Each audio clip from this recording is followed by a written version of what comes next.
تاریخ اسلام کے جرنیل صحابہ کرام حضرت نعمان بن مکرن رضی اللہ تعالیٰ عنہ تھوڑے ہی عرصے بعد حضرت سیدنا صدیق اکبر رضی اللہ تعالیٰ عنہ دوبارہ بنو عبس، بنو بکر اور بنو ذبان قبائل کے مرتدین کی سرکوبی کے لیے لشکر کی قیادت کرتے ہوئے مدینہ کے قریب ان قبائل کے مرکزی مقام ربضہ پہنچ گئے۔ اس لشکر میں بھی حضرت نعمان بن مکرن رضی اللہ تعالیٰ عنہ رائٹ ونگ کمانڈر کی حیثیت سے شریک تھے۔ جب مرتدین کو شکست فاش ہوئی، لشکر اسلام سرخ روح ہو کر مدینے واپس لوٹا۔ امیر المومنین سیدنا فاروق اعظم رضی اللہ تعالیٰ عنہ نے حضرت سعد بن ابی وقاص رضی اللہ تعالیٰ عنہ کو بنو حزان سے زکوٰۃ وصول کرنے کے لیے بھیجا ہوا تھا۔ حضرت مسنہ بن حارثہ رضی اللہ تعالیٰ عنہ کو گہرے زخم لگ چکے تھے۔ دربار خلافت میں اطلاع پہنچی کہ ایرانی فوج قادسیہ میں جمع ہو رہی ہے۔ مومنین کے لیے یہ پریشان کن خبر تھی۔ بڑے غور و فکر کے بعد آپ نے یہ فیصلہ کیا کہ میں خود ایرانیوں سے مقابلہ کرنے والے لشکر کی قیادت کروں گا۔ آپ نے لشکر ترتیب دیا۔ حضرت علی رضی اللہ تعالیٰ عنہ کو مدینے میں اپنا نائب مقرر کیا اور لشکر کو لے کر مدینہ منورہ سے چل پڑے۔ حضرت عبد الرحمن بن عوف رضی اللہ تعالیٰ عنہ کو جب اطلاع ہوئی تو وہ سرپٹ دوڑے اور سیدنا عمر فاروق رضی اللہ تعالیٰ عنہ کو روکا اور فرمایا، امیر المومنین، اس نازک ترین دور میں آپ کا مرکز میں رہنا بہت ضروری ہے۔ عذرا کرم لشکر کی قیادت کسی اور کے سپرد کیجیے اور واپس مدینے چلیے۔ آپ نے فرمایا، تم ہی بتاؤ اس لشکر کی قیادت کس کے سپرد کر دوں؟ حضرت عبد الرحمن بن عوف رضی اللہ تعالیٰ عنہ نے کچھ دیر سوچنے کے بعد فرمایا، میری نظر میں سعد بن ابی وقاص رضی اللہ تعالیٰ عنہ اس منصب کے لیے بہت موزوں رہے گا۔ مجلس مشاورات کے تمام احباب نے اس تجویز کو پسند کرتے ہوئے کہا کہ واقعی آپ کا مدینے میں رہنا زیادہ ضروری ہے۔ سعد بن ابی وقاص رضی اللہ تعالیٰ عنہ کا بہت موزوں انتخاب ہے۔ امیر وفد حضرت نعمان بن مکرن رضی اللہ تعالیٰ عنہ، امیر المومنین سیدنا فاروق اعظم رضی اللہ تعالیٰ عنہ نے حضرت سعد بن ابی وقاص کو لشکر کی قیادت سنبھالنے کا پیغام بھیجوا دیا اور ساتھ ہی یہ حکم بھی دیا کہ مسنہ بن حارثہ رضی اللہ تعالیٰ عنہ اور مغیرہ بن شعبہ رضی اللہ تعالیٰ عنہ اور نعمان بن مکرن رضی اللہ تعالیٰ عنہ جیسے بہادر ساتھیوں کی تجربات سے بھرپور فائدہ اٹھائیں۔ اللہ کی مدد اور توکل کو ہر جہاں بنائے رکھیں۔ میدان کارزار میں اترنے سے پہلے شاہ ایران کے پاس ایک ایسا وفد تشکیل دے کر بھیجیں جن کے چہرے باروب ہوں، جنہیں دیکھنے والا پہلی نظر میں ہی گھائل ہو جائے، جو جرأت مند، نڈر اور فاضلانہ گفتگو کے سلیقہ رکھتے ہوں۔ حضرت سعد بن ابی وقاص رضی اللہ تعالیٰ عنہ نے امیر المومنین کے حکم کی تعمیل کرتے ہوئے جو وفد تشکیل دیا، ان میں نعمان بن مکرن رضی اللہ تعالیٰ عنہ، عاصم بن عمر رضی اللہ تعالیٰ عنہ، عمر بن معدی کرب رضی اللہ تعالیٰ عنہ، بشر بن ابی رحم اور حنظلہ بن ربی تمیمی کو شامل کیا۔ امیر وفد نعمان بن مکرن رضی اللہ تعالیٰ عنہ کو نامزد کیا۔ یہ وفد شاہ ایران کے پاس مدائن پہنچا، شاہ سے ملاقات کی اجازت طلب کی۔ اس نے ایوان میں تخت پر بیٹھ کر وفد کو بلایا۔ ایوان کے جاہ و جلال کی پرواہ کیے بغیر فاخرانہ انداز میں سینہ تان کر تخت کے پاس پہنچا۔ شاہ ایران نے اپنے ترجمان کو بڑے طمطراق سے یہ حکم دیا کہ اس سے پوچھو یہاں کیا لینے آئے ہیں۔ پھر بڑے ہی غرور اور تکبر کا مظاہرہ کرتے ہوئے کہنے لگا، یہ ہماری شرافت سے ناجائز فائدہ اٹھا رہے ہیں، کیا انہیں معلوم نہیں کہ ہمارے ہاتھ کتنے لمبے ہیں؟ شاہ ایران کی کڑک دار آواز سے دربار میں سناٹا چھا گیا۔ بعض کی ٹانگیں خوف کے مارے کانپ رہی تھی۔ شاہ ایران کا چہرہ مارے غصے کے سرخ ہو چکا تھا، آنکھیں انگارہ بن چکی تھی، لیکن لشکر اسلام کے وفد کا ہر فرد پرسکون انداز میں کھڑا اس کی ہذیانی کیفیت کا مشاہدہ کر رہا تھا۔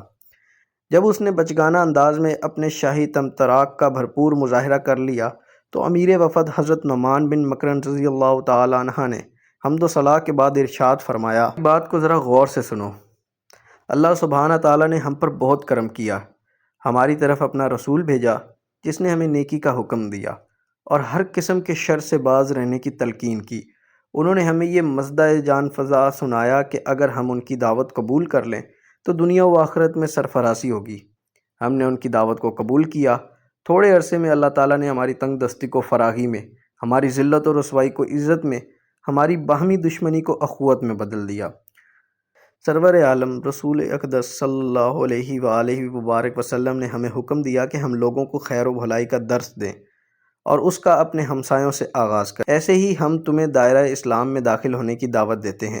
یہ ایک ایسا نذرانہ حیات ہے جو اپنے ماننے والوں کو کفر و شرک کی اتھاہ گہرائیوں سے نکال کر نور ایمان کی بلندیوں تک پہنچا دیتا ہے۔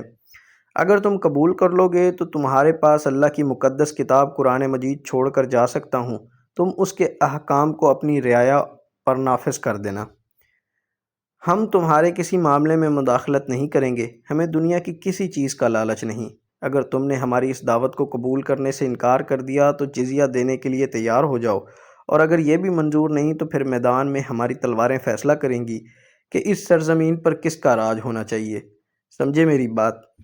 شاہ ایران حضرت نعمان بن مکرن رضی اللہ تعالیٰ عنہ کی باتیں سن کر مشتعل ہو گیا اور اچھلتے ہوئے کہنے لگا کہ روئے زمین پر تم سے بڑھ کر کوئی اور نادان بھی ہوگا؟ تمہیں اتنا بھی معلوم نہیں کہ کس کے دربار میں تڑ تڑ باتیں کر رہے ہو؟ ہم تمہارے معاملے کو سرحدی حکمرانوں کے سپرد کر دیں گے، وہ تمہیں 1 انچ بھی ہماری طرف نہیں بڑھنے دیں گے۔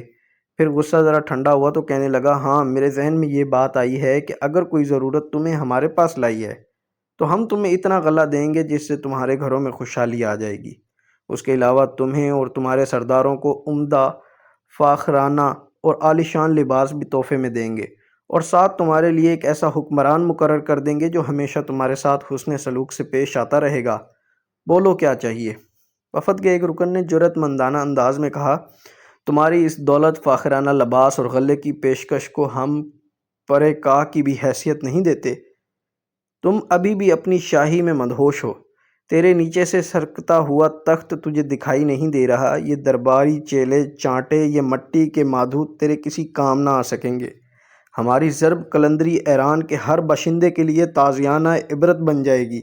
ہم جب میدان میں اترتے ہیں تو شیروں کی مانند اپنے شکار پر لپکتے ہیں، تم تو ہمارا بڑا ہی مرغوب شکار ہو۔ شاہ ایران کو ایسی چٹپٹی سنائی کہ وہ مارے غصے کے آگ بگولا ہو کر کہنے لگا، اگر قاصدوں کے تحائف کے بین الاقوامی دستور نہ ہوتا آج میں تمہارے سر قلم کرنے کا حکم دیتا۔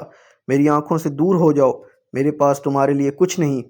سنو، اپنے سالار کو جا کر بتا دینا میں ابھی بھی اپنے جرنیل رستم کو تمہاری طرف بھیج رہا ہوں، جو تمہیں قادسیہ کے میدان میں دفن کر دے گا۔ پھر اس نے وفد کو درباریوں کے سامنے ذلیل و رسوا کرنے کی غرض سے مٹی کا ایک تھیلا منگوایا اور اپنے کرندوں کو حکم دیا کہ یہ تھیلا ان میں سے شخص کے سر پر رکھا جائے جو ان میں سے زیادہ معتبر اور معزز سمجھا جاتا ہے، اور سب لوگوں کے سامنے انہیں ہانک کر مدائن سے نکال دیا جائے۔ درباری کرندوں نے وفد سے پوچھا، تم سب میں معزز کون ہے؟